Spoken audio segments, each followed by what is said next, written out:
ไก่กินเบิดดอกปาดโถ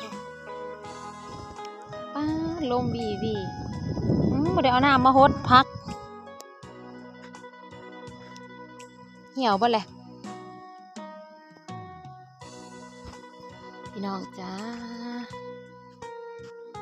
หลังจากเฮามาแต่วัดพี่น้องโอ้แม่นวัดหลังจากเฮามาแต่ศาลากลางบ้านพี่น้องเลยเฮาก็เตรียมเครื่องเตรียมของมื้อนี้มีบุญสูตรหลักบ้านเนาะเฮาก็เลยเอาต้นเอายางลงไปพี่น้องจะเตรียมเป็นฝายเป็นหินเอาไว้หว่านนั้นใส่หลังคาบ้านเด้เฮาก็ออกมาทงนาพี่น้องออกมาทงนาน้ำงวนน้ำมอก่อนเด้อพี่น้องเอ้ยน้ำเป็ดน้ำไก่เบิ่งนี่แล้วก็พาพี่น้องมาชมเบิ่งเขาอีกก่อนยามแมลงปะบ่ามือ1 2มือก็ซะมันใหญ่ไว้เด้พี่น้องต้นเขานะป้าที่โตเกือบเที่ยงแล้วล่ะพอดีอันให้น้องกับน้องฟ้าน้องไผ่เอาผ้าขาวลงเพิ่นก็ตอนเพลนเพิ่นก็สิมีผ้าขาวได้พี่น้องเขาอยู่พี่น้องเลยผ้าขาวลงไปเพราะว่าจะมนยังพอมาสันเพลนอยู่พี่เนาะตอนประมาณบ่าย3ก็จะเป็นสูตรและเริ่มสูตรแล้วจนถึงเช้าสุดนี้ก็เขาเมื่อพี่น้องจะมาถ่ายคลิปให้พี่ให้น้องเบิ่งสูตรเพิ่นจะเริ่มสูตรแล้วตอนบ่าย3เป็นเพราะว่าเดี๋ยวก็จะขึ้นไปหาเห็ดอยู่ให้กินข้าวกินน้ำแล้วบ่ล่ะพี่น้องเอ้ยจังสิได้เข้าเมื่อว้าวเขาก็จะมีหอยอยู่พี่น้องวันนี้มีหอยสิได้กินหอยกับนางเค็มแหละพี่น้องนี่คือบรรยากาศทุ่งนาของสาวสุดนี้พี่น้องฝนบ่ได้ตกหลายมื้อแล้วบ่ฝนบ่ได้ตก2 มื้อ 3 มื้อแล้วพี่น้องเมื่อวานนี่ก็ไปไอ้นี่ไปดำนาซอยลุงบอยพี่น้องวานนี่ดำนาซอยลุงบอยวันนี้ก็เลยอยู่ว่าเขาสิเฮ็ดบุญสูตรหลักบ้านเขาก็จะได้ว่าผายว่าหยังเนาะพี่น้องเตรียมเครื่องเขาก็เลยบ่ได้เอาน้ำหอมลงไปเสาร์นี่ก็เลยบ่ได้ไปทางไหนมาอุ้ยสะอ่อนเลยพี่น้องเอ้ยธรรมศาสตร์ทางล่างนี่นะต้นเขาต้นน้ำเกี้ยวทุ่มนี่พี่น้องเอารถออกมาล่างแน่พี่น้องเอ้ยรถกับเปื้อนมีแต่ขี่ดิตั้งแต่มือผ้าปู่วอนไปหาหมออยู่แก่งเกาะกับปนีตากพ้นไปแต่ขี้ต้มแต่กระพาก็ไปร้องเพลงไปบั่นลงบอยไป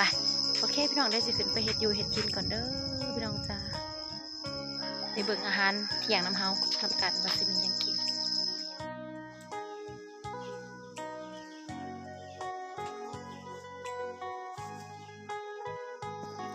มาพี่น้องอาหารเที่ยงสาวสุปนีมื้อนี้มากินต้มหอยน้ำกันเด้อ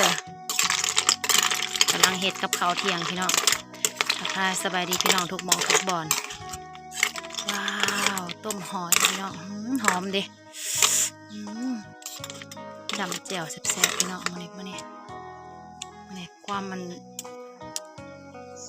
นอันตุยค่ะหัวมันนะเต็มปลูกปลอยพี่น้องเลยหอยโข่งเด้อพี่น้องหอยโข่งหอยนา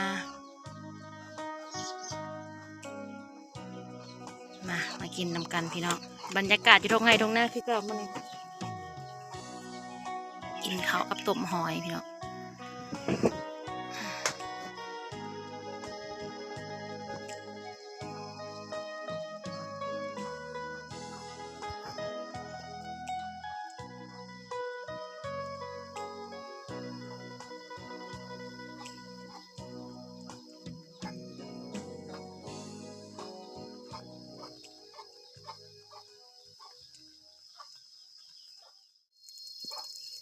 อาหารต่อไปพี่น้องจีหนังเค็มมาพี่น้องมาทำกับข้าวเพลนน้ำกันวันนี้หลังจากเขาต้มหอยสุกเขาก็จะมาจีหนังมาพี่น้องผู้ใดที่มักนางกับคอมเมนต์มานี่เด้อหย่ำได้หรือบ่แต่เขาจีสุกๆแล้วมันก็สิหยำง่ายพี่น้องนังก็ได้อันจีบ่สุกก็หยำมันหยาบ จีให้มันใหม่ๆแต่จะมาถูกเขาก็มาอุ่นอยู่เทื่อหนึ่งได้เขามาเขาเตาอบหนังออนไลน์นะหนังที่เขาทุบแล้วนะอยู่ในโทรศัพท์นี่พี่น้องที่เขาสั่งซื้อนะเขากับขูดแล้วเขาก็ใส่ถุงแพ็คขาย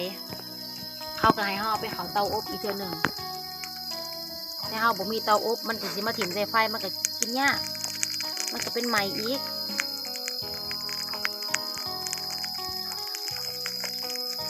คือกันกับพิซซ่าในเห็ดแล้วก็มาเขาเตาอ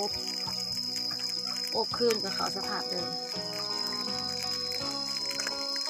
เขาไปซื้ออยู่ในห้างในยังเขาจะเอามาอบให้ใหม่แต่วันนั้นเขาบ่สั่งซื้อเราพี่น้องเลยบอกคือจะจีเองกินเองกันยังแข็งเขาต้องทำเองสื่อที่เขาเห็ดแล้วก็เป็นนางควายบ้านเฮาดิพี่น้องนี่นางควายไม่ใช่นางงัวนะนางควายผู้ใดบ่กินควายเพิ่นก็บ่กินนางสำหรับบ้านนอกบ้านหน้ายังก็บ่เลือกพี่น้องเอ้ยอึดกินเบิร์ดชูอันพันแนวกินทุกอย่าง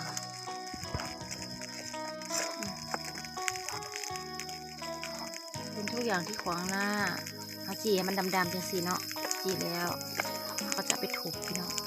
มันใหม่ๆกว่านี้สักค่ะกินแซ่บไปเอาไปทุบน้ำกันเลยมาพี่น้องวันนี้ได้เวลากินแล้วบางในหัวหอยพี่น้องใช้เข่านะแม่พูดแล้วเอาแต่งผ้าขาวบอลทิพเขานี่เด้นี่กระติบน้อยนึงตอนนั้นเขามาแต่เฮือนทะเลอุ่นอาหารรักเทพไทยพี่น้องเอ้ยนายศาสตร์มาต้องมีแจ่วอ้าวหายไปไหนหมดแล้วอันนี้พี่น้องที่แบบนี้แหละแต่ว่าเขาเอาไปกินเลยก็จะเป็นผักนี่ผักคมๆเก็บมาแต่บ้านลุงบอยวันนี้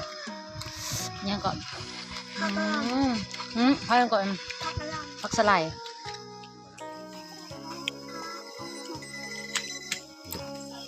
นางล่องมาเนี่ยมาเด้อพี่น้องวันนี้สบายดีพี่น้องทุกท่านได้เวลากินแล้วโอ้ยเอามาขัดโคกไว้ได้ทันมาอาหารบ้านนาของเราวันนี้ก็จะเป็นเมนูหลักของเราวันนี้ก็คือหอยเนาะแล้วก็น้ำเค็มแบบลาวๆสีแข็งๆไงได้พี่น้องเขาจีแล้วละมากเห็นไหมจ้ะนัวจ้ะ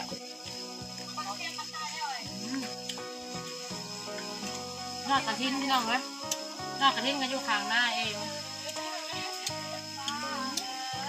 ไอเห็ดไทยมากๆหยอดกระทิ้นเห็นไหม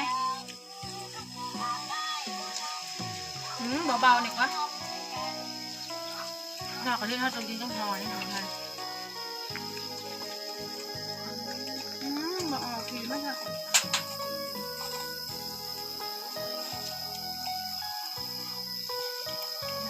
เนี่ยหวานหน่อยเก็บมาตั้งหลายมื้อเบาๆเชื่อก่อน